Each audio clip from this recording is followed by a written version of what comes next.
nyapa dulu nih yang sudah bergabung sejawat.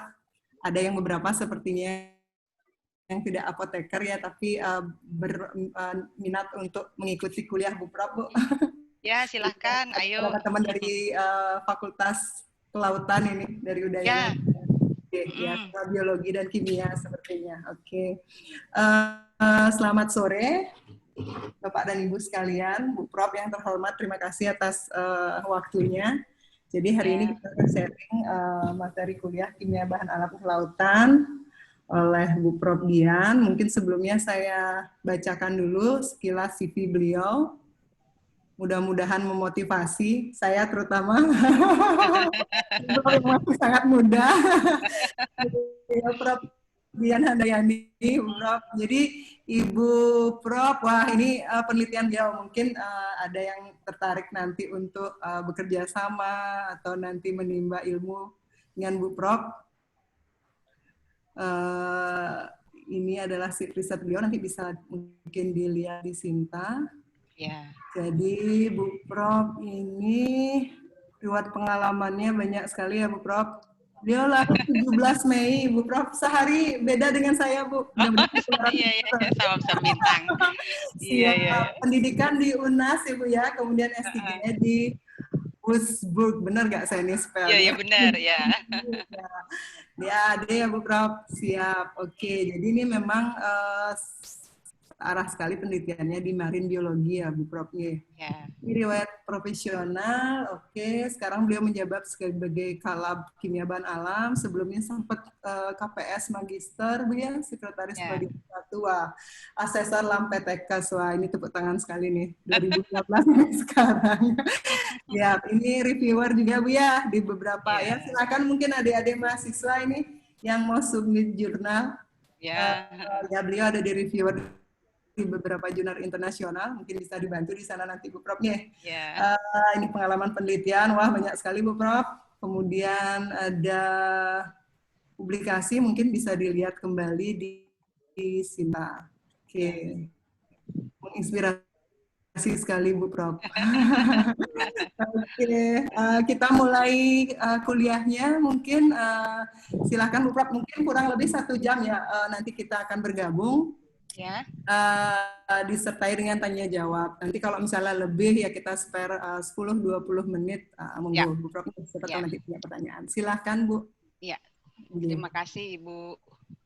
Panggilnya Ayu. Aja Bu. Ya, siap. Ya, Sebentar Bu. Bentar, maaf. Mungkin ya. saya record dulu ya Bu. Nah, boleh. Kita ada ini dulu. Oke, sebentar. Ya, sepertinya sudah ke-record. Silahkan Ibu. Ya, baik. Saya sudah bisa share screen ya Bu Ayu?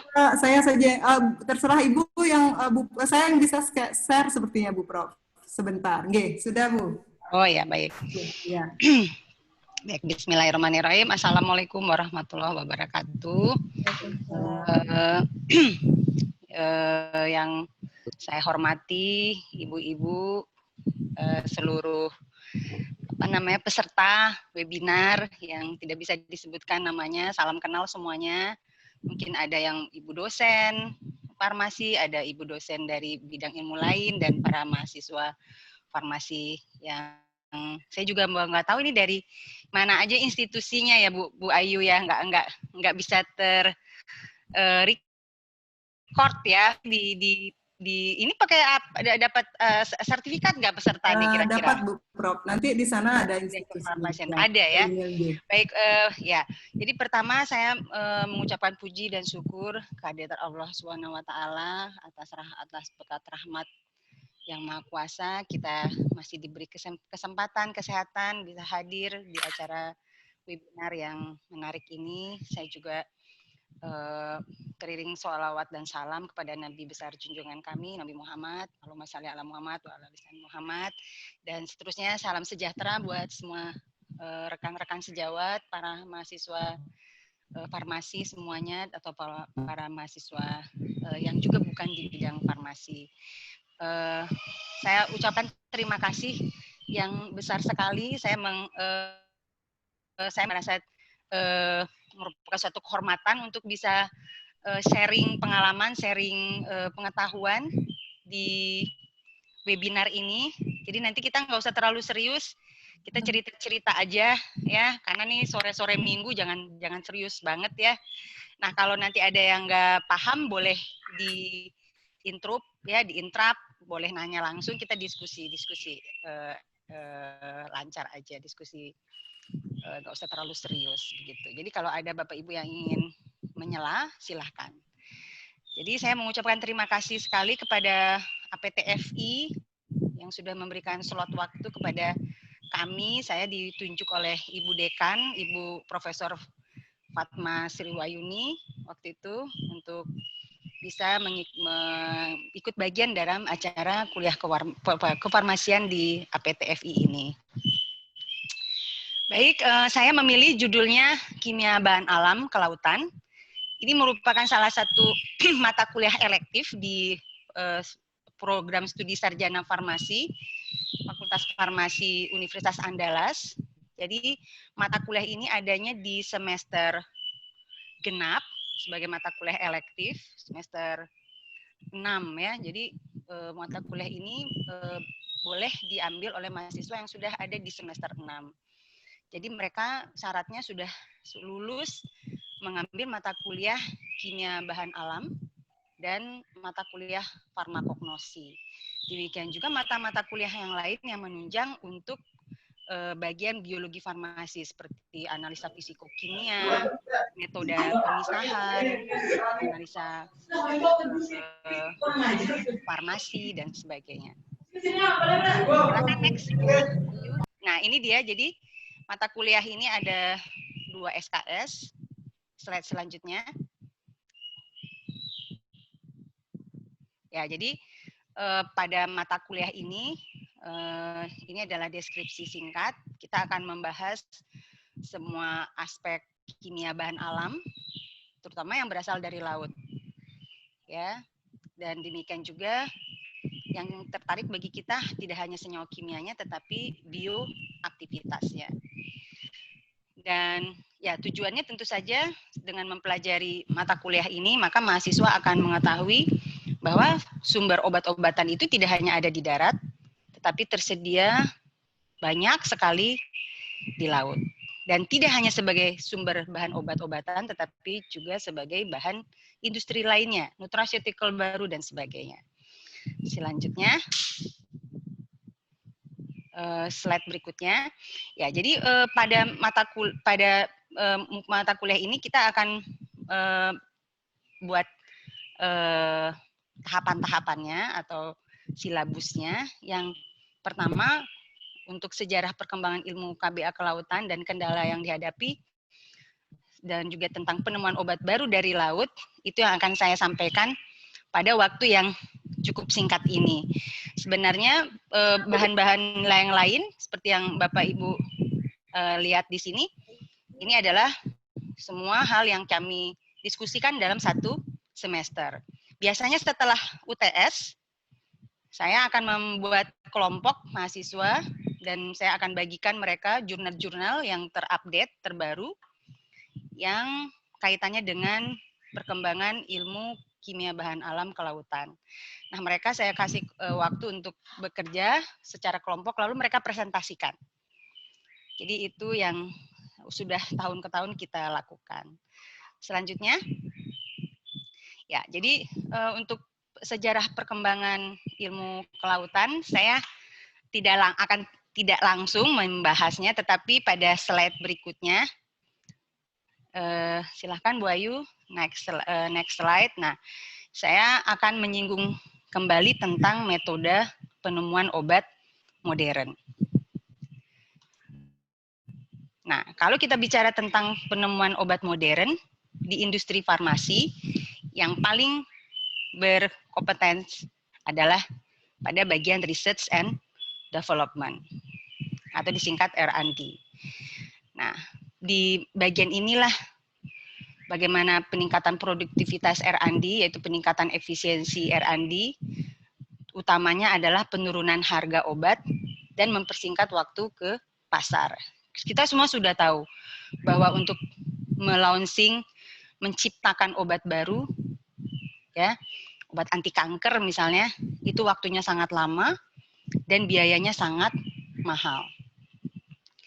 Nah, tujuan R&D di sini di perusahaan-perusahaan farmasi internasional, mereka sudah camkan bahwa efisiensi R&D adalah dari penurunan harga, karena kita tahu harga obat baru, misalnya obat anti kanker, kemoterapi itu bisa puluhan juta sekali terapi. Demikian juga antibiotik baru untuk mengatasi bakteri resisten. Itu satu kali injeksi aja bisa 10 juta. Kenapa? Karena obatnya baru. Lalu bagaimana mempersingkat waktu ke market? Karena kita tahu satu obat baru itu bisa jalan 18 tahun sampai kemudian dia bisa dipasarkan. Waktunya sangat lama sekali. Dan pada saat sekarang, industri farmasi itu berhasil meningkatkan produktivitas R&D, khususnya dengan cara engineering proses pengembangannya. Nah, kalau kita cerita tentang re-engineering proses, maka ini sangat luas sekali, termasuk ke dalam kaitannya dengan bioteknologi, atau yang sekarang lagi trennya adalah marine bioteknologi. Next slide, please. Bu Ayu, silakan. Ya, jadi kalau kita lihat dari sisi ekonomi, ya, bagaimana penemuan obat dan pengembangannya, lalu kita bandingkan dengan industri lainnya, maka katanya industri farmasi terkemuka itu akan menyisihkan 20% labanya untuk kemudian dananya ini dimanfaatkan oleh bagian research and development. Nah, persentase yang 20% ini jauh lebih tinggi kalau kita bandingkan dengan industri lainnya, industri elektronik, kapal terbang, automobil, dan komputer. Mungkin mereka nggak sampai 20% ini. Nah, meskipun sudah diberi dana yang jauh lebih besar pada industri farmasi, ternyata dari artikel saya membaca pengeluaran dan usaha yang besar dari industri farmasi dengan dana yang besar ini, ternyata setiap tahun obat modern, obat terapi baru yang muncul di pasar itu semakin berkurang. Datanya kita lihat pada slide berikut.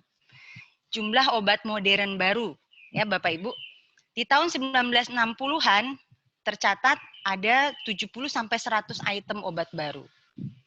10 tahun kemudian berkurang menjadi 60 sampai 70 item obat. Di tahun 1980 hanya 50 item obat baru. Di tahun 1990 hanya kurang dari 40 obat baru. Sehingga pada tahun 1996 dikatakan bahwa kita mengalami apa yang disebut dengan innovation deficit. Jumlah obat baru mengalami defisit, inovasi jadi defisit.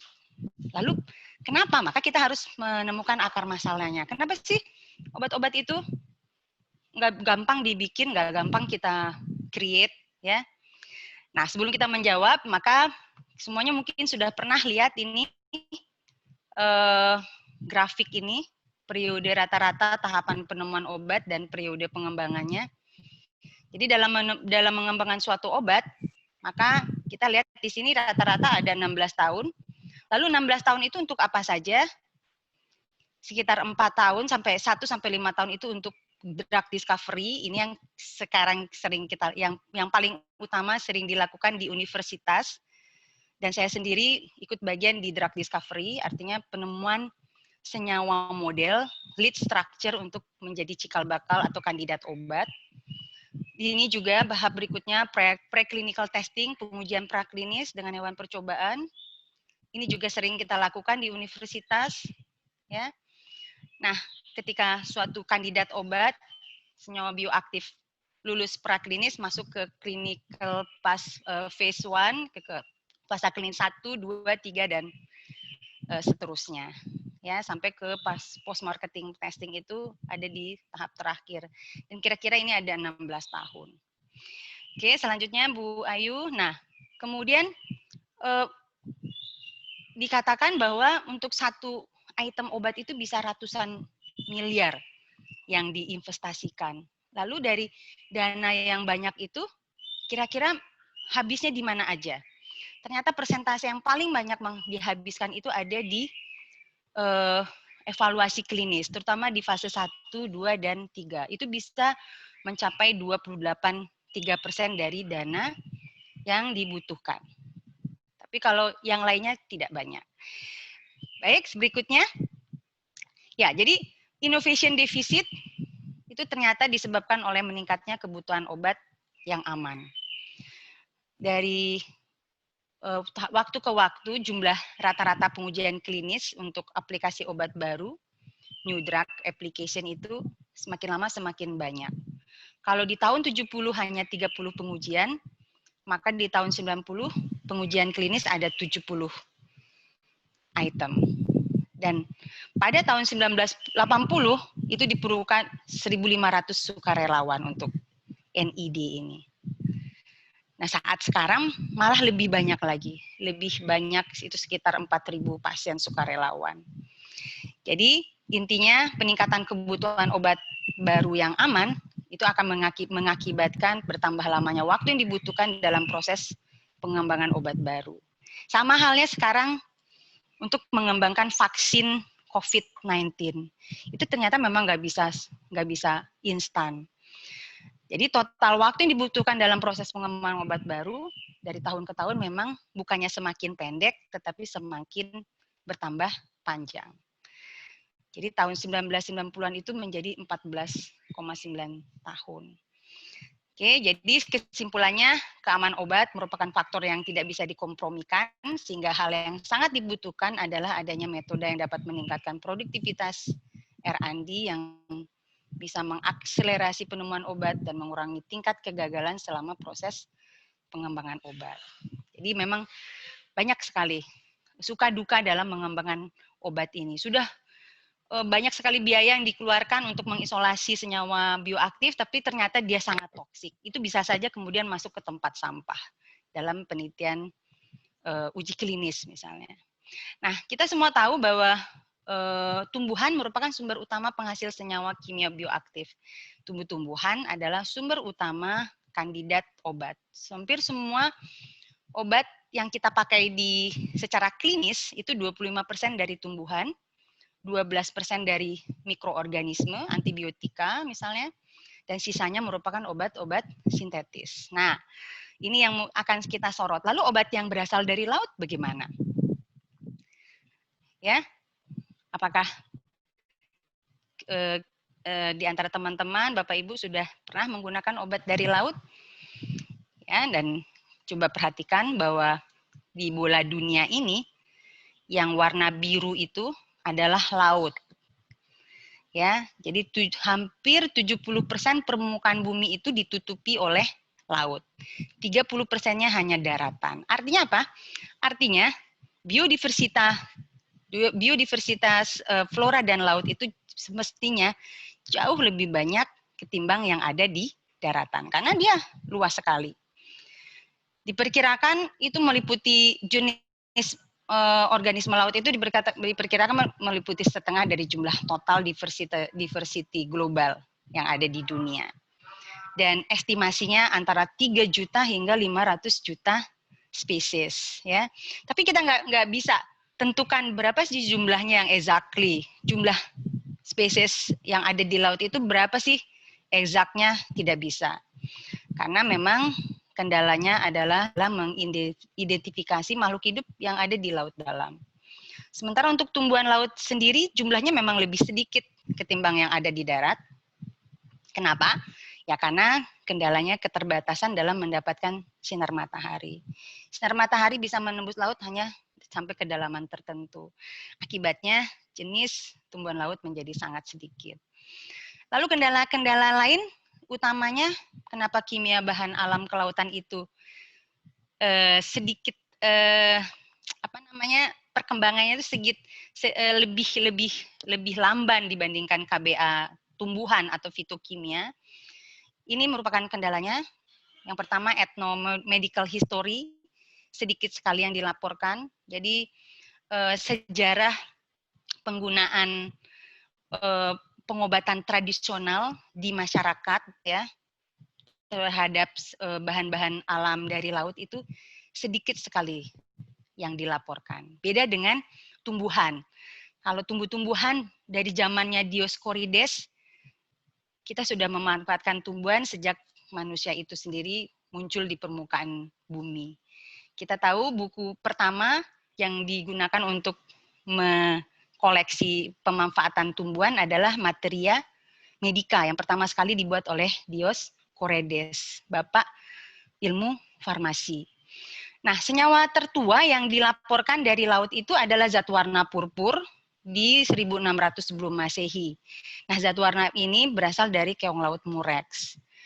Lalu, Materia Medica kuno Cina juga pernah melaporkan penggunaan beberapa jenis alga dan ganggang sebagai obat cacing, seperti spesies Digenea simplex. Ya. Dan organisme laut lainnya banyak dilaporkan di Cina itu penggunaan invertebrata laut, ikan dan kerang. Ya. Lalu pertanyaannya kenapa sedikit sekali? Maka jawabannya ya untuk mendapatkan bahan obat di laut ini kita harus nyelam dulu, harus masuk ke laut dulu. Itu salah satu faktor kesulitan dalam mendapatkan dan mengkoleksi organisme laut. Nah, ini adalah red algae Digenea simplex yang berhasil diisolasi dan dikarakterisasi di Jepang pada tahun 1950-an. Ya, dan dari ganggang ini diperoleh senyawa bioaktif namanya asam alfa kainoat, dan 20 tahun kemudian diketahui senyawa ini ya merupakan dan derivat asam amino lainnya memiliki aktivitas neurobiologis yang tinggi sehingga berguna dalam studi penyakit syaraf, terutama Huntington disease dan epilepsi. Next slide, Bu Ayu. Ya, nah penelitian kimia bahan alam kelautan itu baru berkembang pesat, ya secara tidak sengaja di tahun 1950-an. Di mana pada tahun 1951 grup penelitian dari Belgia, Bergman and Finney, itu menemukan senyawa yang mirip dengan nukleosida dari spon laut Cryptotetia crypta. Nah, ini gambar sponnya di antara pasir putih, ya. Nah, dari spon ini mereka berhasil mengisolasi spongoridin atau arau dan spongotimidin arate. Nah, ini struktur kimianya, ya, spongoridin R sama dengan H, spongotimidin R sama dengan CH3. Ini adalah struktur senyawa yang diisolasi dari spon tadi di tahun 1950. Nah, senyawa ini kita sebut sebagai lead structure atau struktur model yang selanjutnya menjadi ide, menjadi ilham bagi para peneliti dalam menciptakan senyawa yang di samping kanan ini. Ini adalah struktur vidarabin atau ARA yang sudah dipasarkan, digunakan secara klinis sebagai antivirus sejak 1980. Dengan struktur yang berbeda, antivirus lain seperti acyclovir itu juga berhasil diciptakan. Demikian juga obat antivirus retrovir yang isinya adalah AZT ini. Oke, ya, jadi kesimpulannya dari senyawa-senyawa dari invertebrata laut dari marine spawns, ternyata marine spawns adalah sumber untuk penghasil senyawa bioaktif alami. Dengan adanya drug discovery process, maka kemudian kita menemukan senyawa model, senyawa aktif, bioaktif, lalu kemudian kita patenkan terlebih dahulu, baru kemudian di manufacturing. Ya, jadi si senyawa ini merupakan lead structure untuk pengembangan obat-obat yang kemudian bisa kita patenkan lalu diproduksi menjadi obat yang berguna bagi seluruh masyarakat. Next slide.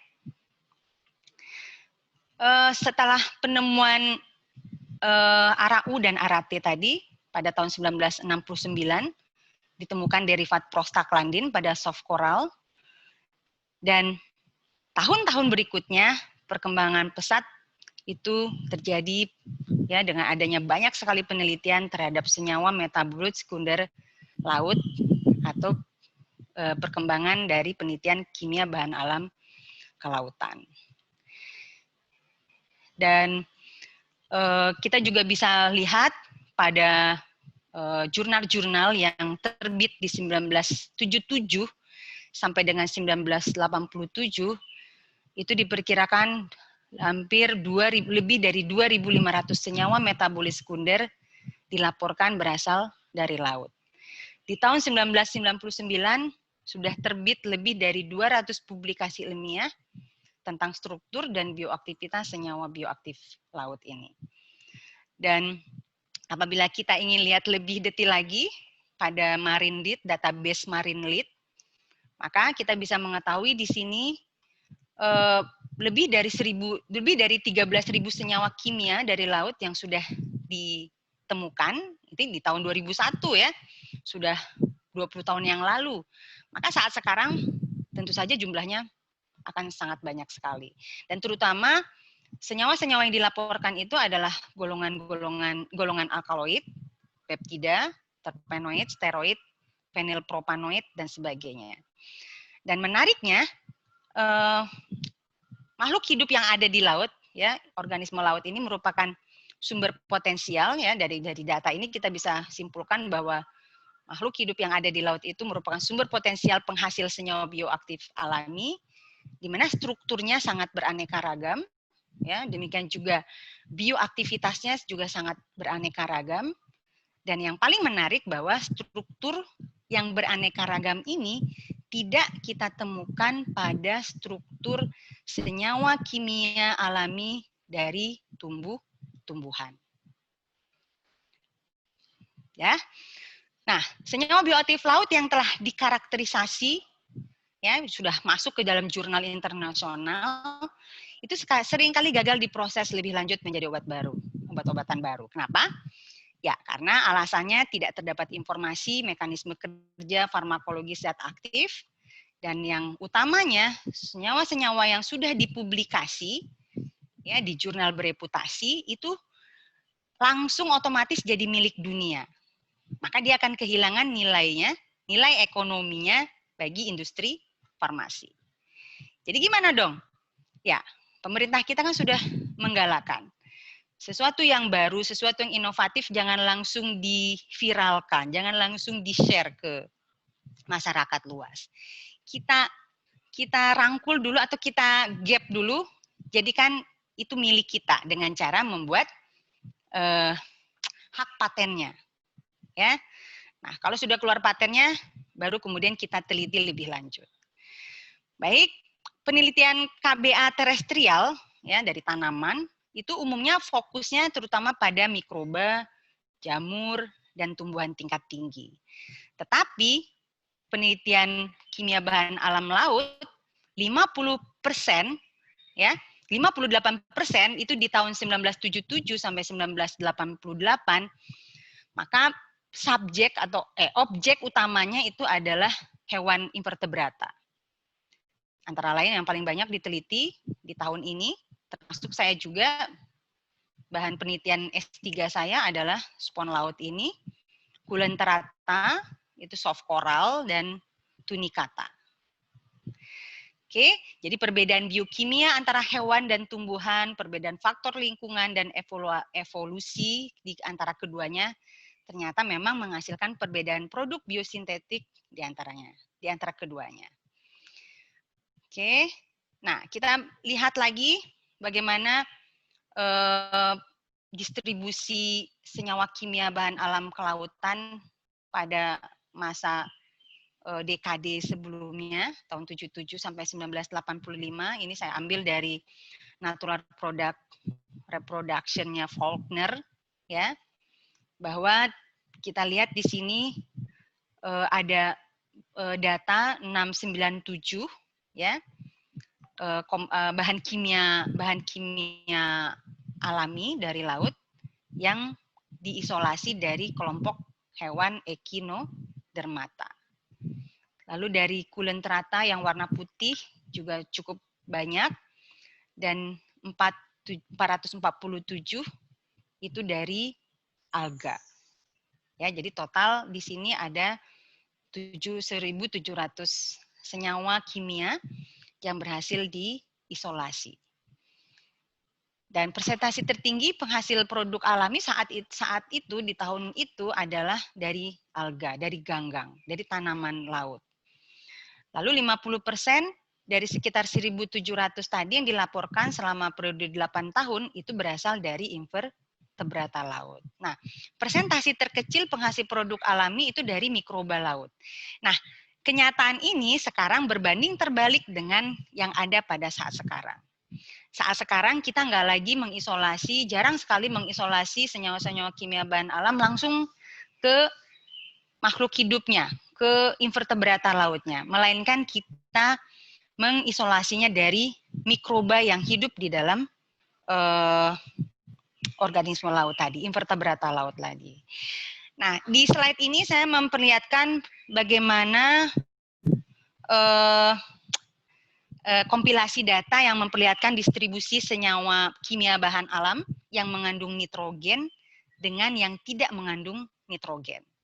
Jadi kalau yang mengandung nitrogen, senyawa-senyawa kimia bahan alam yang mengandung nitrogen antara lain adalah alkaloid, peptida, dan kita semua tahu kalau kita berhadapan dengan alkaloid itu senangnya bukan main. Kenapa? Karena senyawa-senyawa alkaloid umumnya punya bioaktivitas yang menarik. Hampir semua obat-obatan kita yang pertama sekali digunakan oleh manusia itu adalah alkaloid. Mulai dari morfin, strychnine, papaverin, dan sebagainya. Sehingga ini menjadi hal yang menarik bagaimana distribusi senyawa nitrogen dan senyawa yang mengandung non-nitrogen. Nah, presentasi tertinggi penghasil senyawa non-nitrogen artinya si sampel kita itu nggak menghasilkan senyawa yang tidak mengandung nitrogen. Bisa saja berupa kelompok senyawa terpenoid, steroid, flavonoid yang tidak mengandung nitrogen. Itu ternyata banyak ditemukan pada alga. Tetapi senyawa-senyawa yang mengandung nitrogen itu terutama diperoleh dari invertebrata laut. Terutama di sini adalah tunicata. Jadi kita bisa lihat di sini pada gambar 2 ya. Jadi tunicate itu ada 89% senyawa yang dihasilkannya itu mengandung senyawa nitrogen. Tetapi kalau di grafik atas maka kita bisa lihat bahwa senyawa yang tidak mengandung nitrogen ada jumlahnya ada 546 itu ada pada algae. Ya, pada ganggang bisa ganggang hijau, coklat dan ganggang merah. Baru kemudian pada kulentrata dan spon laut. Oke, lanjut. Nah, pada slide ini kita bisa lihat distribusi kandungan kimia alami dari kelas invertebrata. Apa saja kelas-kelas senyawa kimia pada kelompok hewan di laut ya hampir sama sebenarnya kelompoknya dengan yang ada di tumbuhan. Di kuliah kimia bahan alam kita belajar tentang biosintesa terpenoid, biosintesa poliketida, biosintesa senyawa asam amino aromatik, senyawa asam amino non aromatik dan senyawa-senyawa lainnya. Nah, dari sini dari kelompok spons ya, kelompok kulentrata, tunicata dan algae, maka ternyata spons itu paling banyak menghasilkan terpen. Demikian juga poliketida, ada beberapa asam amino aromatik dan sebagainya. Tapi yang paling menarik, jadi kalau kulentrata ini kebayang bagi kita soft coral ya, hard coral. Nah, itu ternyata kelompok hewan ini paling banyak memproduksi kelompok terpenoid. Tapi kalau untuk tunicate ya, hewan bermantel itu ternyata dia paling sering menghasilkan senyawa-senyawa mengandung nitrogen. Oke, lanjut Bu Ayu. Nah, jadi Kalau yang tadi kita cerita tentang marine invertebrata, spon ya, Coelenterata. Jadi kalau kita lihat gambar-gambar ini yang paling banyak diteliti di sebelum tahun 2000-an. Gambar-gambar ini. Jadi yang paling pojok kanan bawah ini adalah gambar hewan bermantel atau tunicate. Yang warna kuning ini spons. Ya, siapa tahu ada yang masih belum yang. Oke. Apakah kursor saya bisa kelihatan, Bapak Ibu? Bisa. Kursor saya bisa kelihatan ya? Kalau saya menunjuk. Ya, ini misalnya ini adalah teripang laut. Oke. Ya, lanjut Bu Ayu. Nah, kalau spons mungkin semuanya ingat ya, si SpongeBob ya, spon itu adalah invertebrata laut yang ciri-cirinya banyak dipenuhi pori di sekitar tubuhnya. Seperti ini, spon laut itu sangat primitif sekali ya, sangat sederhana sekali sistem organ tubuhnya. Tetapi paling menarik untuk dikaji karena kandungan kimianya sangat beraneka ragam. Oke, lanjut. Nah, ini sea weeps ya, sea fans ini adalah termasuk Coelenterata ya, kerabatnya soft coral juga. Ini soft coral seperti ini kira-kira gambarnya. Dan yang ini hewan bermantel dan ini adalah moluska. Moluska itu ada yang telanjang itu namanya nudibranch. Dan ini juga sangat menarik karena kandungan metabolit sekundernya juga banyak sekali yang aktif, terutama anti kanker. Oke, lanjut. Tapi susah untuk mengkoleksinya Bapak Ibu. Saya lihat di laut di sekitar Sumatera Barat tempat saya tinggal, saya susah menemukan keong telanjang tadi. Dan starfish ya, sea cucumber ini juga paling banyak diteliti. Terakhir ini si cucumbers ini, masih ingat Bapak Ibu Royal Gamut untuk anti kanker, karena memang teripang laut ini memproduksi saponin ya, triterpen glikosida yang ternyata memang memiliki aktivitas sebagai anti kanker. Yang terakhir ini most animals ya, bryozoan yang paling terkenal karena menghasilkan anti kanker. Tapi jumlahnya most animals itu artinya hewan lumut ya.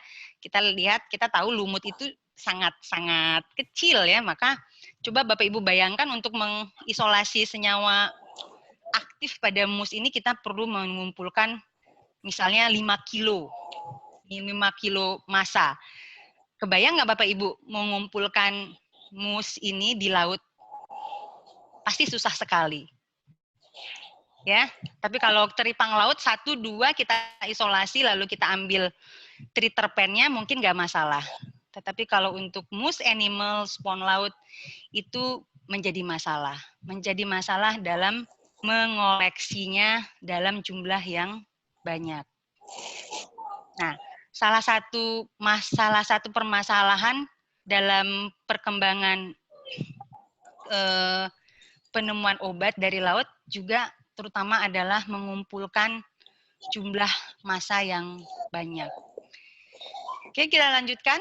Untuk metabolit sekunder Coelenterata itu 85%-nya adalah kelompok senyawa terpenoid, hanya sedikit senyawa nitrogen atau alkaloid. Kemudian untuk spon laut adalah metazoa tertua dan primitif. Kelompok hewan ini juga banyak penghasil terpenoid dan alkaloid. Jadi 30% dari 477 metabolit adalah terpenoid.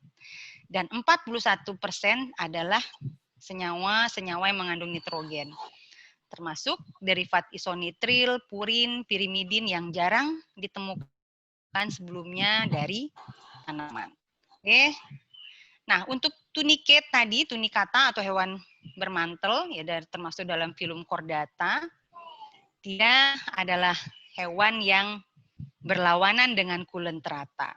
Hewan ini sepertinya khusus memetabolisme asam amino, akibatnya lebih dari 89% metabolit sekunder tunicata itu mengandung N. Bisa berupa alkaloid, bisa berupa senyawa-senyawa peptida. Ya. Lalu tunicate juga beberapa spesies bersimbiosis dengan alga biru hijau, Dinoflagellata. Nah, karena kemudian penelitian di kimia bahan alam ini berbias ke dalam simbiosis antara makroorganisme dan mikroorganisme, maka kita kemudian membuat spekulasi siapa sih sebenarnya yang menghasilkan metabolit sekunder, siapa sih sebenarnya yang menghasilkan senyawa bioaktif pada invertebrata yang kita kaji ini, dia sendiri atau mikroba yang hidup di dalam tubuhnya. Jadi spekulasinya penghasil senyawa nitrogen tunicate itu siapa? Tunicate-nya sendiri atau mikrobanya? Nah, untuk mus animal, filum Bryozoa, ini juga baru sebagian kecil yang dilaporkan kandungan KBA-nya. Apa penyebabnya? Ya, tadi sudah saya sebutkan, karena kita kesulitan dalam mengkoleksi sampelnya. Untuk mengisolasi, Bapak Ibu pernah mengisolasi senyawa bioaktif dari daun tanaman obat misalnya. Pasti kita harus kumpulkan daunnya 5 kilo, 10 kilo. Demikian juga ketika kita mau melakukan isolasi senyawa dari biota laut ini. Kita butuh sampel yang cukup banyak. Karena rendemen senyawa bioaktif pada tanaman atau pada hewan ini itu juga nggak banyak, sangat sedikit. Karena sedikit maka kita butuh massa yang banyak. Tetapi masalahnya mengumpulkan massa sampai 10 kilo di laut, spon misalnya itu nggak gampang. Ya, Bapak Ibu, kalau tumbuhan jumlahnya sedikit kita bisa gampang tanam dia di lahan, tunggu dia besar, lalu kita panen. Tapi kalau di laut gimana? Ini ternyata sponnya punya aktivitas yang menarik. Tapi ketemunya cuma di Laut Bali. Ketemunya cuma di Laut Sumatera Barat. Lalu gimana kita mau membudidayakannya, mengkultivasikannya? Nah, itu adalah kendala yang paling besar sekali. Oke, slide berikutnya. Nah, ini adalah tabel yang menunjukkan potensi dari senyawa-senyawa bioaktif dari laut. Ya, Bapak Ibu, jangan heran ya, kenapa tabelnya ini adalah tabel anti-tumor agent. Jadi, sebelum ada COVID, Bapak Ibu tahu, industri farmasi terkemuka itu menomorsatukan risetnya untuk penemuan obat anti kanker. Bu Prof, maaf, ada kalau bertanya ya? Bisa langsung atau kita gimana? Bu? Boleh, boleh silakan daripada nanti udah jauh ya Bu ya. Ya ada yang tanya tadi. Gimana baiknya Bu Prof? Kita selesaikan dulu, nanti terakhir tanya jawab atau gimana? Nanti Ibu kasih tahu saya ya. Kalau udah waktunya tinggal 15 menit atau 20 menit supaya lebih cepat. Ya karena tadi kita tampung aja ya, karena waktu kita terbatas kan. Ya, nggak apa-apa Bu Prof, dilanjut aja. Ya, nanti kita tampung aja nanti semua pertanyaannya Bu Ayu ya. Siap. Ya, ya. Oke, jadi kita lanjutkan Bapak Ibu bahwa target pengembangan obat dari industri farmasi terkemuka selama ini adalah penemuan anti kanker. Karena kita tahu kanker adalah pembunuh manusia nomor 1 sebelum adanya COVID ini. Maka ya jelas-jelas di sini hampir semua penelitian itu arahnya ke penemuan anti tumor. Nah, ini adalah beberapa yang sudah masuk ke pengujian fase klinis 1 dan 2. Ini tadi yang saya ceritakan tadi dari hewan lumut, spesiesnya Bugula neritina, nama senyawanya bryostatin, ya. Ini senyawa yang mengandung N, Bapak Ibu. Dan lokasi penemuannya di California. Penemunya adalah Prof. Petit dari Arizona State University. Nah, ini kemudian sudah dikembangkan di Amerika, di Eropa, dan NCI terutama yang mensponsori pengujian-pengujiannya. NCI itu National Cancer Institute yang ada di Amerika. Lalu dari sihare ini keong, Bapak Ibu, keong yang sangat beracun, ya, nama spesiesnya Dolabella auricularia. Dan dari keong laut ini ternyata yang menghasilkan senyawa sitotoksik itu adalah kelompok senyawa yang disebut dolastatin. Yang paling toksik itu dolastatin 10. Jadi di keong laut ini banyak sekali derivat-derivat dolastatin ini. Ini adalah golongan peptida, Bapak Ibu. Dan ditemukan di Laut India, dan penemunya juga Petit dari Arizona State University, dan current statusnya itu ada pada pengujian 1-2 pengujian klinis. Kemudian dari tunicata, hewan bermantel tadi, ini juga yang paling top dari Actinidium turbinata, namanya senyawanya actinisidin 743 dari Laut Karibia. Dan yang menemukannya itu adalah Profesor Reinhardt dari Universitas Illinois. Dan kemudian sekarang sudah diambil oleh perusahaan farmasi, Pharmamar, dan sudah masuk ke fase 2 pengujian klinis di Eropa dan di Amerika. Next slide. Dan yang lainnya masih anti tumor, anti kanker, ya, dari tunicate lainnya. Kita bisa lihat di sini metabolit atau senyawa aktifnya. Kemudian juga ada dari spons, ada beberapa dari spons. Dan penemunya adalah peneliti-peneliti terkemuka dari seluruh dunia, dan mereka tentu saja sudah disunting oleh banyak perusahaan farmasi, terutama Pharmamar, Novartis, ya. Oke, berikutnya ini juga masih, ya. Jadi dari Actinomycetes, dari mikroba juga ada beberapa itu. Dari penelitinya orang Spanyol, ya, kemudian tunicate dari Didymnum granulatum, dari spons juga ada beberapa, tapi ini semuanya masih dalam status pengembang. Jadi belum ada yang sampai ke apotik, Bapak Ibu, masih dalam status pengembangan. Next. Nah, commercially available marine bioproduct. Nah, ini adalah tabel di mana Bapak Ibu bisa tahu semua produk besi dari laut yang sudah tersedia secara komersil.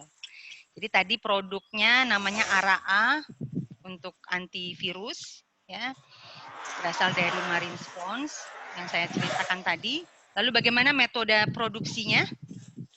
Yaitu dengan secara fermentasi menggunakan mikroba.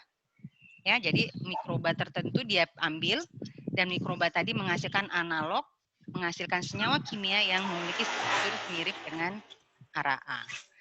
Demikian juga ARA-C, ini adalah anti kanker, anti leukemia. Jadi idenya juga dari marine spong Cryptotia crypta tadi, dan produksinya secara sintesa, sudah dilakukan secara sintesa. Lalu asam okadaik, senyawa yang berhasil ditemukan dari sejenis dinoflagellata laut. Dan asam okadaik ini adalah senyawa yang sangat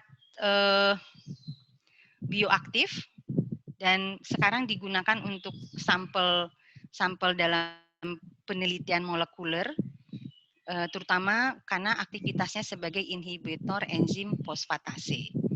Dan untuk memproduksi asam okadaik ini, para ahli menggunakan teknik kultur sel. Lalu senyawa monoalit, ini juga senyawa bioaktif yang merupakan inhibitor fosfolipase A2. Pertama sekali diisolasi dari marine spons Lupariella variabilis ini. Nah, bagaimana metode produksinya? Coba perhatikan, wild harvest of spawn. Jadi nggak bisa dilakukan dengan menggunakan fermentasi mikrobial, itu nggak bisa. Satu-satunya adalah dengan memanennya, mengoleksi spawn ini dari laut langsung. Ya Bapak Ibu, jadi ini nggak gampang nih monoalit, nih pasti akan sangat mahal sekali. harganya. Oke, lanjut. Lalu FAN, DNA polimerase. Ini adalah produk yang digunakan untuk PCR, ya. Dan awalnya diperoleh dari bakteri laut dan produksinya dengan rekombinan protein. Jadi udah banyak sekali sebenarnya bioproduk dari laut, tetapi belum untuk obat Bapak Ibu, tetapi digunakan untuk aplikasi dalam bioteknologi. Oke, lanjut. Nah, ini contohnya struktur dari didemnin tadi. Karena strukturnya yang kompleks dan kita bisa lihat di sini bahwa strukturnya banyak mengandung gugus amida, maka diduga didemnin diproduksi oleh si tunicate tadi itu dari asam amino. Lanjut. Nah, kita sampai kepada slide bagaimana senyawa kimia yang digunakan dalam pengobatan dan suplemen yang berasal dari laut. Mungkin Bapak Ibu semua sudah tahu.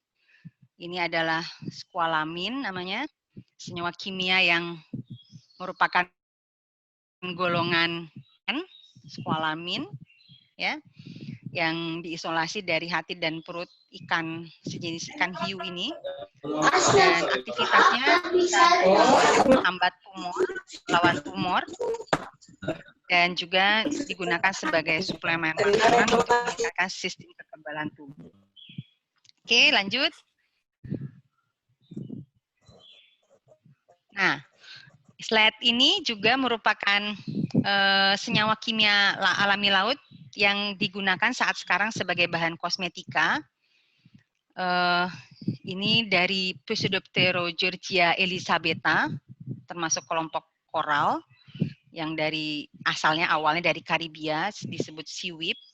Dari sini, dari tanaman, bukan dari tanaman, dari hewan ini oleh senyawa ini, senyawa terpen, ya, Pseudopterosin namanya, dan ternyata aktivitasnya adalah antiinflamasi. Lalu kemudian digunakan oleh Estée Lauder sebagai bahan aditif untuk antiinflamasi. Jadi untuk mencegah iritasi kulit. Lanjut. Nah, lalu ini kitin, ini mungkin juga sudah sangat umum ya Bapak Ibu, tetapi ini bukan termasuk metabolit sekunder, tetapi ini adalah metabolit primer, karena kitin merupakan polimer polisakarida yang setelah dideaminasi maka dia digunakan atau diubah menjadi kitosan, dan kitosan adalah bahan baku yang paling banyak sekali penggunaannya. Oke, next Bapak Ibu. Kita lanjut. Nah, jadi tadi sudah saya sebutkan bahwa Actinidea turbinata, tunicate dari Karibia tadi, itu menghasilkan senyawa yang disebut dengan ET743. Ini adalah obat anti kanker kuat yang sudah diproduksi, yang sudah dimanufacturing, ya, dan produksi senyawa ini sudah dilakukan secara sintetis, jadi nggak perlu ngumpulin tunicate yang liar ini dari laut langsung, tetapi sudah berhasil dilakukan pengembangannya, produksinya secara sintetis, dan nama dagangnya adalah Yondelis atau Trabectedin.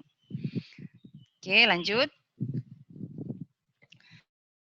Lalu ya, bahan kimia alam laut yang merupakan obat yang sudah dipasarkan sebagai obat modern berikutnya ini adalah Prialt, nama dagangnya, dan senyawa bioaktifnya adalah ziconotide. Pertama sekali ditemukan pada keong ini. Ini keongnya kecil tapi sangat beracun, ya, ziconotide ini. Dan ziconotide itu suatu senyawa yang katanya sebagai painkiller, sebagai pembunuh rasa sakit.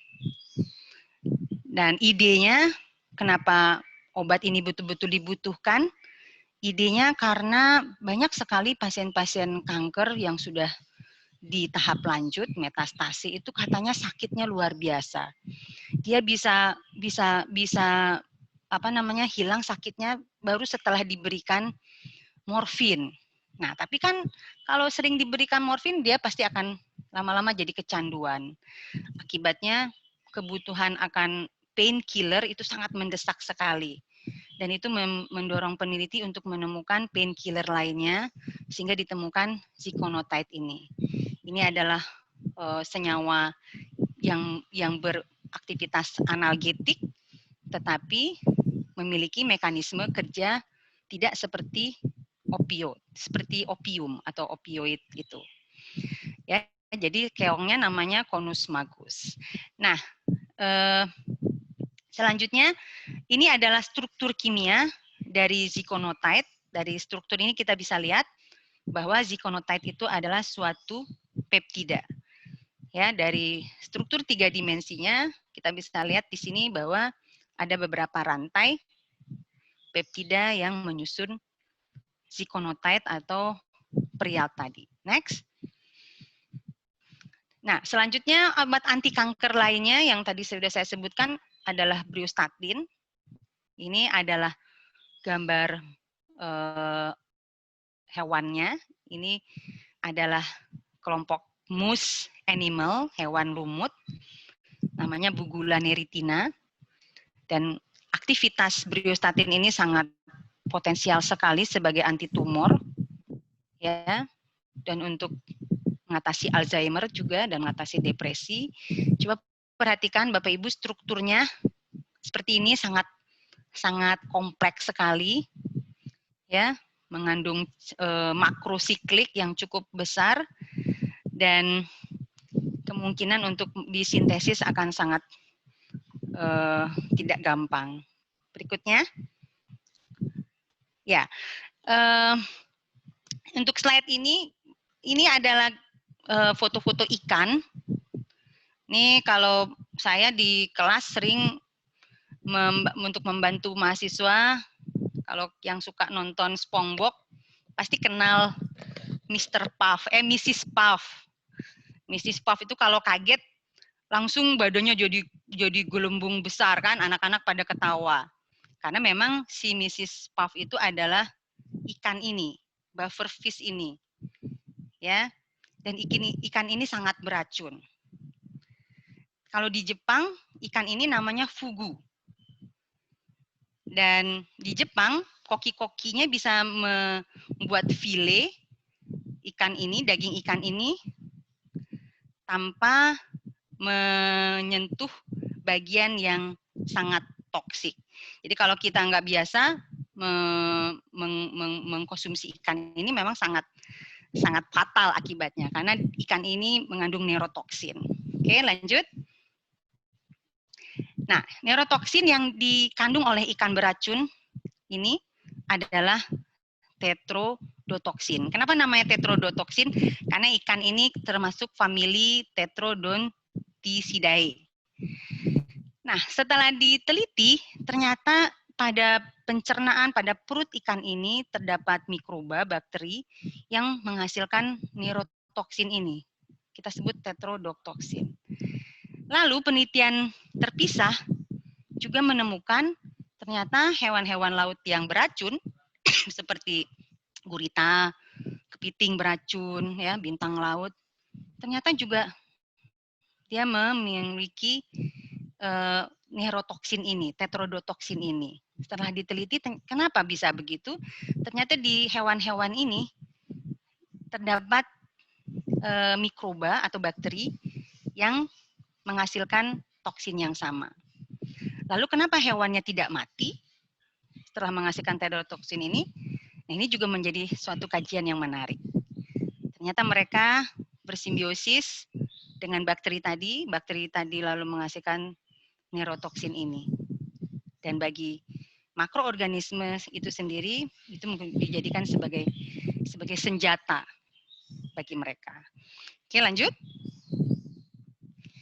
Nah, ini keterangan untuk tetrodotoksin tadi ya.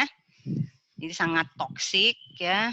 Ini sempat membunuh si Kim Jong Nam ya, saudara tiri dari pimpinan Korea Selatan di Februari 2017. Jadi tetrodotoksin ini merupakan neurotoksin yang sangat kuat. ya.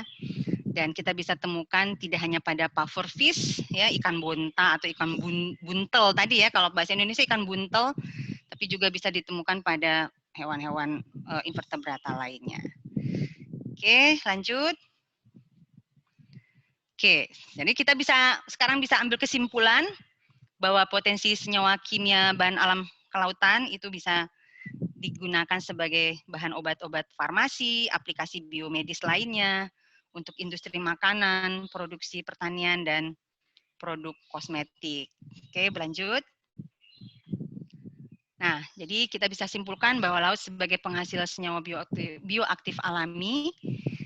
Dan kenapa sih laut itu menghasilkan senyawa bioaktif alami? Kita boleh bertanya lagi ya. Nggak apa-apa, untuk pembelajaran saya sering tanya ke mahasiswa saya kembali, untuk apa spon menghasilkan senyawa beracun, untuk apa tuniket menghasilkan senyawa beracun. Maka salah satu jawaban yang dikemukakan oleh para ahli ekologi bahwa di lingkungan laut banyak organisme yang tidak bisa bergerak cepat, seperti untuk melarikan diri dari serangan predator. Selain itu di laut juga terdapat persaingan untuk ruang atau tempat. Akibatnya bunga karang, koral, invertebrata lainnya mensintesa senyawa bioaktif yang diduga fungsinya adalah yang pertama, membela diri terhadap predator, mencegah hewan lain menempati ruang mereka, untuk cari jodoh, melindungi diri dari serangan mikroba patogen. Oke, jadi ini fungsi dari senyawa bioaktif yang mereka hasilkan. Tetapi kita kemudian memanfaatkannya sebagai bahan obatan. Oke, berikutnya. Ya, jadi itu adalah slide terakhir. Terima kasih Bapak Ibu atas kesempatannya. Terima kasih untuk Asosiasi Pendidikan Tinggi Farmasi Indonesia. Terima kasih untuk pimpinan Fakultas Farmasi Universitas Andalas. Apakah waktu saya masih banyak, Bu Ayu, atau pas? Masih ada. Kita pas, ya? Kurang lebih 10 menit. Ini pertanyaan banyak ya. sekali. Mungkin ya. Langsung dulu deh, sisanya ada 6 chat ini, nanti saya bacakan. Silakan yang mau bertanya dulu, mungkin ada. Halo. Silakan Bu Yuli mungkin. Ya, Prof. Silakan Bu Yuli. Yang mana Bu Yuli yang sering saya chatting WA ini Bu Yuli ya? Iya, Prof. Ayah Bu Yuli. Kenalkan Prof. Ya. Assalamualaikum warahmatullahi wabarakatuh, Prof. Ya, waalaikumsalam Bu Yuli. Makasih banyak Bu Yuli. Ya, Prof. Ini perkenalkan kami dari Kendari, Sulawesi Tenggara. Jauh ya? Iya, jauh. Jadi kami itu di Sulawesi Tenggara kan keadaan demografinya antar kabupaten itu harus melewati lautan gitu. Jadi kami itu cuman seperti pulau-pulau kecil. Jadi beberapa persen itu lautan. Dan potensi untuk biota lautnya itu sangat besar banyak sekali, Bu. Besar sekali, banyak sekali. Itu Ibu bisa banyak lakukan penelitian, bisa hasilkan banyak publikasi. Iya, Prof. Ya, Prof. Nah, jadi yang ingin kami tanyakan kan di Sulawesi ini banyak sekali biota laut seperti spons tadi kan, Prof. Ya, jadi kan biasanya kalau kami lakukan isolasi dari bahan alam tanaman, nah biasanya kan untuk preparasi sampelnya untuk mendapatkan senyawa itu atau mendapatkan isolat dulu pertama, jadi biasanya kami ada yang harus dipisahkan, misalnya apa klorofilnya, kalau misalnya dari daun, kemudian kalau dari batang itu ada tanin atau glikositnya, yang mungkin akan mempengaruhi nanti isolat atau nanti senyawa yang akan didapatkan. Nah, ini yang ingin saya tanyakan, Prof. Ini kan untuk preparasi sampel dari laut seperti spons, kan banyak mengandung garam. Apakah itu untuk pemisahan kandungan garamnya atau bisa langsung diisolasi begitu saja? Nah, itu yang ingin saya tanyakan karena mungkin saja garamnya itu yang bisa nanti mempengaruhi hasil dari isolatnya atau senyawanya nanti yang akan didapatkan. Nah, kemudian lagi Prof, ada di daerah kami, air lautnya itu agak berwarna merah, agak-agak pink, seperti itu. Nah, jadi di situ memang banyak ganggang atau alga merahnya. Apakah potensi untuk kami melakukan penelitian dari air lautnya yang berwarna pink-pink itu atau mungkin langsung ke biota lautnya tadi seperti ganggang atau alga yang memang berwarna merah, apakah bisa potensi dari air lautnya itu sendiri yang berwarna pink itu, Prof? Oh, bisa juga, itu, Bu. Mohon penjelasannya, Prof. Jadi ada 2, Prof. Ya. Terima kasih banyak, Prof. Ya, baik. Terima kasih, Bu Ayu. Gimana, Bu Ayu? Langsung atau gimana? Ya, Bu Prof, langsung. Langsung ya. Oke, Bu Yuli. Jadi penelitian langsung terhadap spon lautnya adalah penelitian yang saya lakukan di tahun 1994. Saya itu bawa koleksi spon laut dari pantai Sumatera Barat itu sekitar 40 jenis, Bu. Jadi gimana caranya? Karena saya nggak punya freeze drying, harusnya kan di freeze drying si sampel tadi. Diambil airnya sehingga dia jadi sampel yang kering, baru bisa dibawa ke luar negeri. Karena saya nggak punya alat freeze drying, akhirnya yang saya lakukan untuk membawa sampel tadi dalam keadaan segar, ya saya ke laut, lalu bawa metanol, saya masukkan si sampel tadi, spon tadi setelah ditiriskan, air lautnya habis, nggak perlu pokoknya ditiriskan aja. Lalu dia masih hidup, langsung masukin ke metanol, Bu. Metanol yang sudah didestilasi. Itu gunanya untuk mengawetkan dan membunuh semua enzim, semua mikroba yang ada di dalam spon tadi supaya tidak terjadi proses pembusukan. Jadi saya rendam dia di dalam metanol. Nah, setelah di lab, yang saya lakukan adalah pertama harus kita lakukan screening dulu, Bu, screening bioaktivitas. Ibu mau menemukan senyawa bioaktif yang bagaimana? Antibakterikah?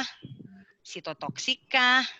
Nanti kalau kita tidak lakukan screening, nanti kita mengisolasi spon yang nggak ada metabolit sekunder yang menarik, nggak ada gunanya, Bu. Jadi harus yang pertama kita lakukan screening dulu. Nah, untuk melakukan screening, sampel tadi setelah direndam di metanol, itu kan sebenarnya kita sudah melakukan tahap ekstraksi. Karena metanol adalah pelarut polar, sebenarnya dalam perendaman itu komponen-komponen kimia yang ada di dalam spon sudah berpindah ke dalam metanol. Tapi supaya ekstraksinya sempurna, maka si spon tadi saya rajang, lalu ya kita ekstraksi secara maserasi, Bu. Dengan metanol berulang-ulang sampai ekstraksi sempurna, lalu diperoleh ekstrak metanol. Nah, untuk isolasi selanjutnya kita gunakan fraksinasi, Bu. Kita fraksinasi dengan pelarut semipolar, nonpolar, dan polar. Dan itu pelarut organik tadi akan memisahkan kandungan garam. Kandungan garam akan tertinggal di fraksi sisa, yaitu fraksi air. Jadi nanti fraksi-fraksi yang kita gunakan adalah fraksi-fraksi organik, fraksi heksan, fraksi etil, dan fraksi butanol. Garamnya tertinggal di air. Dan proses selanjutnya ya seperti biasa, kromatografi kolom, dan seterusnya. Nah, untuk air laut yang pink tadi bisa karena mikroalga ya, Bu ya. Bisa juga karena ganggang. Ya nggak apa-apa, Ibu koleksi aja, Ibu ekstraksi, lalu cek ininya, bioaktivitasnya. Mikroalga itu biasanya juga punya potensi menghasilkan anti kanker. Mikroalga. Dan kalau di Jerman mereka budidayakan mikroalganya. Ibu juga bisa. Ibu bisa juga nanti gabung dengan peneliti-peneliti dari kelautan bagaimana membudidayakan mikroalga tadi supaya Ibu bisa mendapatkan biomasa yang banyak untuk memperoleh senyawa bioaktifnya. Tapi kalau ganggang saya agak pesimis, tetapi Ibu bisa saja meneliti ganggang tadi masih menarik. Ya mungkin saja belum ada yang meneliti. Yang penting Ibu koleksi, lalu identifikasi spesiesnya apa, lalu lakukan studi literatur. Jadi jangan lupa studi literatur itu yang utama dulu, sehingga kita tahu posisi kita itu di mana. Karena penelitian kita harus menghasilkan sesuatu yang baru, yang inovatif. Tapi kalau kita ternyata nggak menemukan hal yang baru, akan sulit untuk publikasi, Bu. Ya, baik. Mana Bu Yuli? Ya, baik, Prof. Terima kasih banyak, Prof. Ya. Sudah untuk langsung Ini soalnya di chat udah ada 7, jadi satu lagi. Ya, baik Bu Ayu. Ya. Saya akan menjawab sesingkatnya Bu Ayu.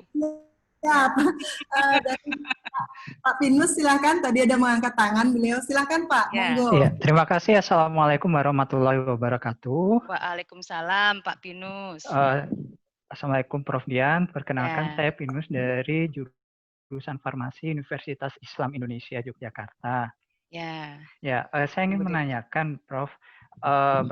Seperti kita ketahui bahwa tadi ada keunikan senyawa-senyawa metabolis sekunder dari laut.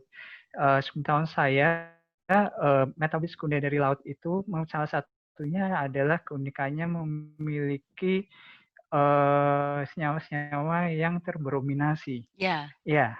Nah, tetapi kita ketahui bahwa air laut itu kan kebanyakan mengandung klor, ya. Nah, pertanyaan saya itu adalah mengapa metabolis sekunder terbrominasi itu jauh lebih mendominasi pada metabolis sekunder yang diperoleh dari laut, sedangkan yang klorinasi itu bisa dikatakan jarang gitu. Padahal air laut itu banyak mengandung klorin. Itu yang saya sampai sekarang belum menemukan jawabannya itu, Prof. Mungkin Prof punya jawabannya. Terima kasih. Terima kasih Pak Pinus. Ya, saya juga belum menemukan mekanisme biosintesa senyawa-senyawa tadi dari spon laut. Kenapa begitu? Tetapi saya pernah baca jurnal bahwa betul kata Pak Pinus, di laut itu tidak hanya terdapat banyak klor, tetapi halogen-halogen lain seperti brom juga cukup banyak sebenarnya. Dan kalau saya perhatikan, saya pernah mengisolasi senyawa kimia dari spon laut dari Dictyria carbonacea, Pak Pinus. Itu semua metabolis sekundernya berupa polibrominasi, diphenyl ether. Jadi ada senyawa yang substituen bromnya itu sampai 3, Pak, atom BR-nya. Dan apa yang terjadi dari hasil pengujian bioaktivitas, ternyata senyawa sama yang mengandung BR ini sangat bersifat antibakteri pada semua bakteri resisten dan bakteri yang sensitif. Terhadap TB juga dia sangat poten, terhadap jamur-jamur fitopatogen juga sangat potensial, dan juga aktivitas sitotoksiknya juga sangat menarik ya. Dan dari sini bisa disimpulkan bahwa alam itu sudah mengetahui bahwa adanya kandungan BR itu bisa digunakan sebagai pertahanan tubuh dari spon laut tadi. Dan diduga yang memproduksi senyawa-senyawa dengan kandungan halogen ini bukan saja spon itu sendiri, tetapi ada bantuan dari mikroorganisme yang bersimbiosis di dalamnya. Jadi ada mungkin ada simbiosis mikroorganisme ya dengan memang iya Pak. Sehingga ada banyak ditemukan metabolis sekunder terhalogenasi yang dalam bentuk senyawa terbrominasi ya. Iya. Oke. Ya. Itu baru dugaan atau bagaimana Ibu? Kalau mekanisme, tapi kalau simbiosis tadi memang sudah terbukti Pak. Iya. Karena sekarang penelitian saya tidak lagi mengisolasi langsung spon lautnya atau soft coral. Sekarang saya mengisolasi mikroba yang hidup di dalam spon tadi. Saya isolasi, lalu saya kultivasi sendiri, lalu saya cek apa senyawanya. Ya, oke. Baik Ibu, mohon maaf ini mungkin karena ada yang lain bertanya, jadi makasih banyak, sebenarnya saya ingin banyak mudah-mudahan bertanya bisa, dengan Prof. Dian. Iya, mudah-mudahan bisa terjawab. Iya, terima kasih Prof. Terima kasih. Beliaunya. Oke, Prof, kita mulai yang dari chat ya Bu Prof. Ya. Pertama, Ibu Warni dari Universitas Pancasila. Apakah ada penelitian senyawa bioaktif dari biota laut yang digunakan untuk COVID-19, Bu? Oke, ini menarik nih. Ya, seperti yang Bapak ketahui kan, kalau kita ingin melakukan penelitian langsung ke mikroba patogen, mungkin cara kita berpikir berpikir seperti kita mau menemukan obat antibakteri, maka kita gunakan metodenya difusi agar. Bapak Ibu tahu kan? Uji aktivitas antibakteri dengan metode difusi agar. Pernah ya melakukan? Nah, kita ambil, kita gunakan bakteri-bakteri yang kita inginkan. Apakah senyawa yang kita uji memiliki potensi menghambat pertumbuhan bakteri tadi. Demikian juga untuk antivirus. Apabila kita ingin menemukan obat antivirus, maka screening pengujian bioaktivitas yang kita lakukan adalah menggunakan virus itu sendiri. Nah, permasalahannya sekarang untuk mengembangbiakan virus ini, rasanya di Indonesia ini belum ada lab yang memenuhi persyaratan untuk mengembangbiakan virus. Karena harus menggunakan biosafety kabinet level 3 dan harus memiliki peralatan lab yang super aman supaya virusnya tidak kemana-mana. Jadi alternatif lain yang saya lakukan saat ini, karena untuk penelitian DPRM Dikti 2020 kan Bapak Ibu mungkin ada yang punya hibah penelitian dari Kemristek Dikti, itu kan untuk tahun sekarang harus diubah judulnya ke COVID-19. Nah, apa yang saya lakukan untuk COVID-19 itu penelitiannya secara in silico. Jadi senyawa-senyawa, struktur senyawa bioaktif yang sudah kami isolasi, itu saya lakukan docking in silico terhadap protein-protein penyandi dari virus COVID-19. Nah, itu adalah salah satu alternatif yang bisa saya jawab untuk penelitian senyawa bioaktif terhadap COVID dalam mengatasi COVID-19. Ya Bu Warni ya. Mudah-mudahan Bu Warni dengar, masih ada di sini. Ya, masih ada. Yang kedua dari Bu Warni. Oh, sudah Bu ya. Oke. Iya. Dari Bu Warsinah Unsud Purwokerto. Sepertinya hampir sama. Iya, sama. Oke, ya, Bu ya. Bu Warsinah masih di sini, Bu? Masih, Mbak, masih. Ya, bersama untuk Sorry, Prof. Ya, Bu Warsinah. Oke. Ya. Nah, selama ini kan yang saya tahu, yang saya sering baca gitu, kalau yang produk laut atau bahan laut itu kan kebanyakan untuk anti cancer. Itu kan sudah istilahnya membuming ya. Iya. Kalau itu untuk tadi yang antivirus itu yang antivirus yang tadi Bu, yang Fludarabin, asiklovir itu adalah antivirus pertama yang ide strukturnya dari laut Bu, dari spon laut tadi Bu. Enggak, artinya belum banyak ya dari spesies. Belum banyak. Iya, belum banyak. Kenapa? Karena selama ini industri farmasi itu fokusnya ke anti kanker Bu. Iya, kita kan baru ngehnya itu karena ada COVID-19. Iya. Terima kasih, Prof. Oke, Bu. Terima kasih, Bu Warsinah Robiana. Ya, terima kasih, Mbak Ayu. Ya, Bu Ayu. Dari Nastiti, dari Universitas Sari Mulia Banjarmasin. Bagaimanakah preparasi sampel dan ekstraksi dari bahan kelautan? Apakah sama dengan bahan tanaman? Sepertinya tadi sudah sudah saya singgung tadi, jangan dikeringkan. Kalau tanaman kan kita suka keringkan dulu, kering anginkan, jadi simplesia. Tapi kalau dari bahan laut, ya supaya komponen kimianya itu tidak berubah, dimakan mikroba pengganggu atau yang dihasilkan artefak, maka preparasi sampelnya seperti tadi sebutkan langsung dimasukkan ke dalam metanol, kita rendam, lalu kita bawa ke lab. Jadi preparasinya bedanya sedikit di situ aja. Jadi jangan dikeringkan. Usahakan kita menggunakan sampel dalam keadaan segar. Masih ada? Jadi langsung diekstraksi. Mbak, mungkin ya. Oke, belum sempat ngecek Bu Prof. Kita lanjut saja. Oke, yang keempat dari Muhammad Muhid, Ilmu Kelautan, Fakultas Kelautan dan Perikanan. Oh, ini. Bu Prof yang tadi saya cerita.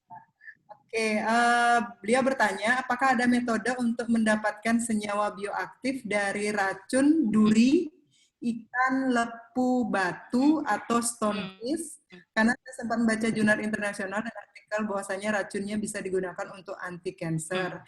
Dan saya ini mengujikan dengan salah satu jenis cancer yaitu leukemia.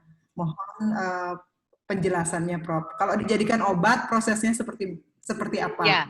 Ya tentu untuk menjadikannya obat modern kita harus melalui banyak tahapan tadi, Pak Muhammad Muhid.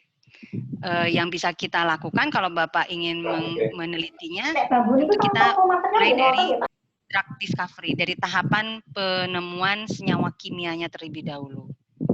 Itu caranya dengan mengumpulkan sampel, ya, dari mungkin durinya kita koleksi terlebih dahulu, ya, beberapa kilo mungkin, baru kemudian kita lakukan screening sitotoksik, bisa dengan BSLT yang sederhana terlebih dahulu. Nah, baru kemudian untuk uji leukemia ya kita gunakan sel line dengan menggunakan metode MTT test. Salah satu caranya prosesnya seperti itu harusnya, Pak Muhid. Oke, Pak Muhid. Ada masihkah beliau? Mungkin nanti bisa bekerja dengan sama dengan teman-teman farmasi mungkin ya kalau menemui kesulitan. Oh iya, mestinya iya. Itu ya, oke. Siap. Ini Pak Muhid bisa bekerja sama dengan Ibu Ari Antari di farmasi yang baru pulang dari Jerman. Yes, ada salam juga Bu Prof. Oke, berikutnya dari Bapak Sabtanti Harimurti, UGM ya sepertinya Bapak. Bagaimanakah mengatasi masalah mengkoleksi sampel dalam jumlah banyak diambil dari laut? Kemudian apabila senyawa yang terkandung dalam bahan dasar laut poten untuk pengobatan, bagaimana untuk menjadi obat yang bisa dikomersilkan? Sepertinya sudah tadi juga Bu Prof ya. Oke, saya lanjut. Perkenalkan, saya Oko Samirana dari UNUD juga Bu, lagi S3 UGM. Pak Oko ya masih join. Jadi kebetulan riset disertasi saya mengenai fungsi asosiasi dari spons laut. Ya ini nyambung Bu Prof. Saya ditanyakan apakah fungsi asosiasi dari spons laut yang sudah diisolasi serta diidentifikasi dan diketahui sudah memiliki aktivitas biologis dapat mengalami penurunan produksi senyawa aktif yang dihasilkan selama proses penyimpanannya. Mohon saran bagaimana cara menjaga agar fungsi asosiasi tetap memiliki aktivitas. Terima kasih. Ya. Ini merupakan masalah yang sama ya, Bu Oka Samirana, karena saya juga melakukan penelitian yang sama, persis seperti Ibu. Jadi yang sudah terisolat jamur, biasanya saya buat menjadi 5 rangkap, ya. Jadi satu isolat ada 5 test tube untuk jadikan kultur yang disimpan, dan supaya dia tetap hidup. Si kultur ini kita simpan dalam pengawetnya, biasanya gliserol atau parafin. Nah, itu adalah salah satu cara yang bisa digunakan untuk menyimpan isolat jamur. Atau kalau tidak, si jamur ini kita liofilisasi. Itu yang paling aman. Jadi dia diliofilisasi sehingga sporanya yang kita simpan. Nah, kalau sporanya yang kita simpan, mudah-mudahan dia tidak gampang termutasi gennya.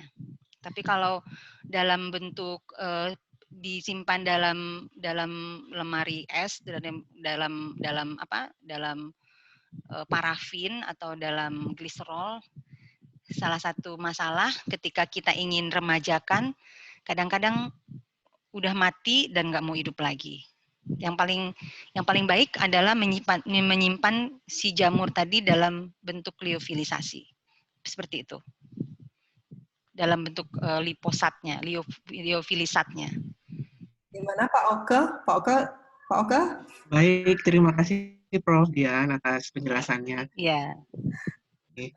Terima kasih banyak. Sangat membantu sekali ini, Prof.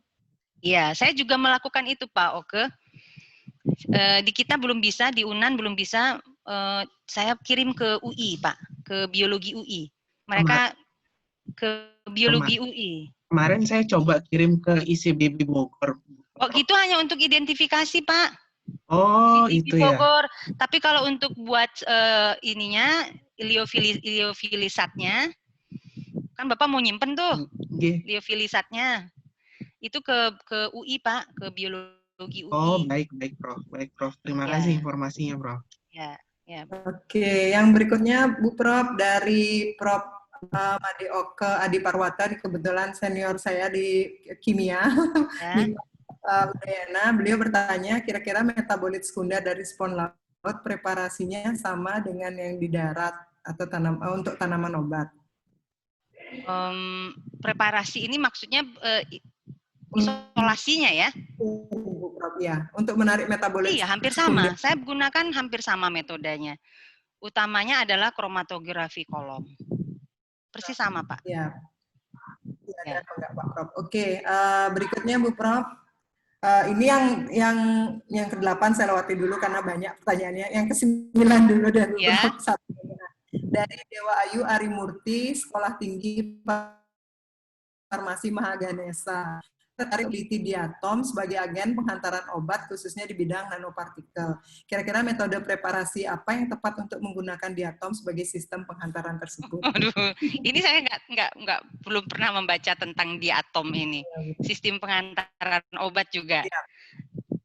Maaf, saya nggak bisa jawab, Bu. Iya, Bu. Silakan. Saya lanjut dari Mbak Prieska, Fakultas Farmasi Cut Nyadin Medan. Ini ada 3 pertanyaan, Bu Prof. Sepertinya sudah ada beberapa yang terjawab juga. Yang pertama, menurut Prof, dari seluruh organisme bahari, golongan senyawa kimia apa yang paling banyak memiliki efek antimikroba?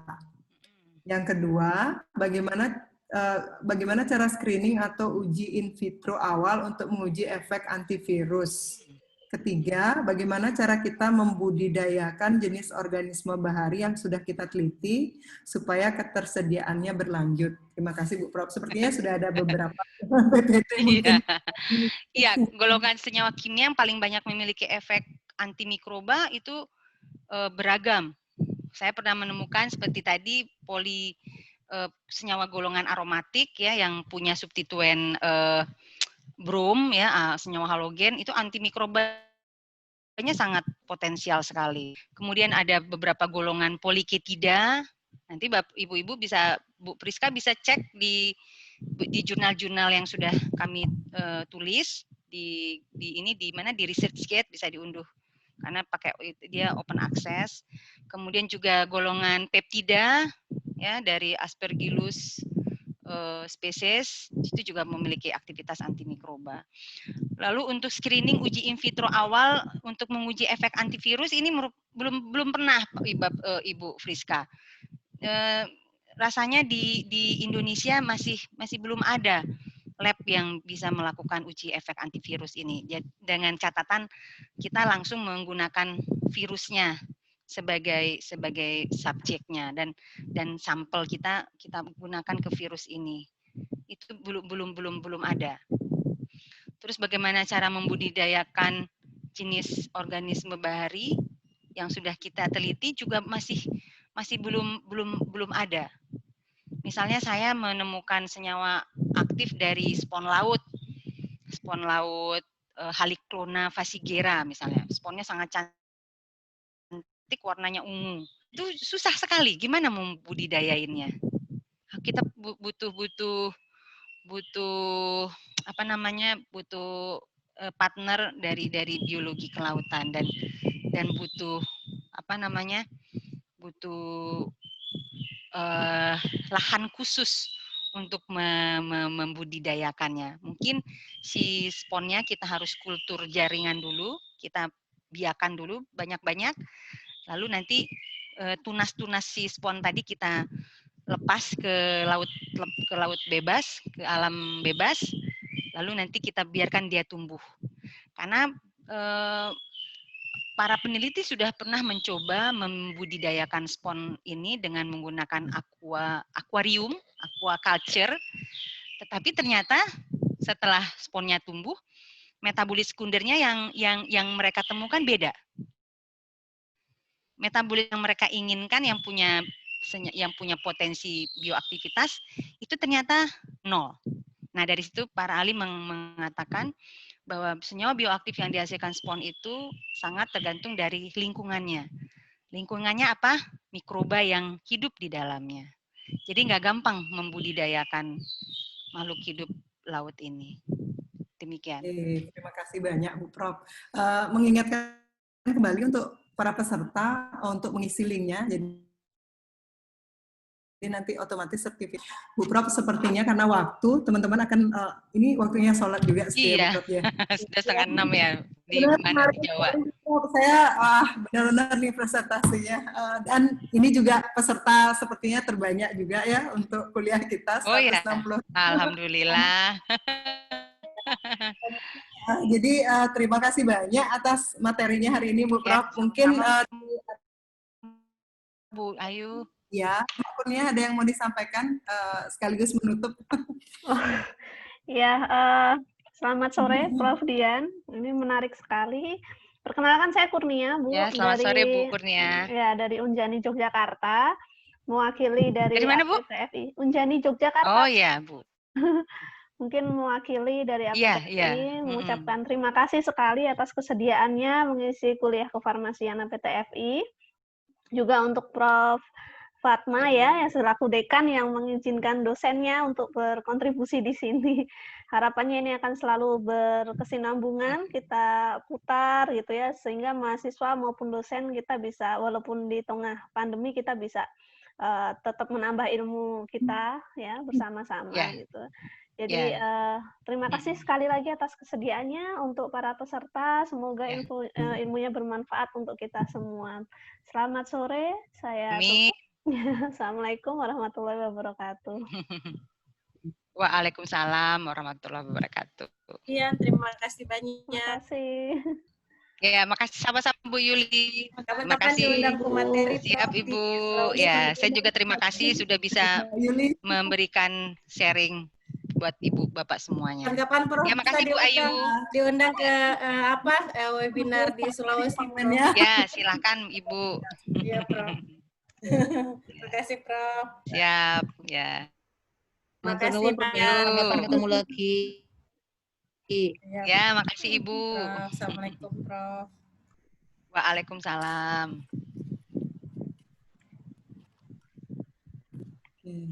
Saya izin end meeting ya Bapak Ibu semua. Ya di end ya. Terima kasih Mbak.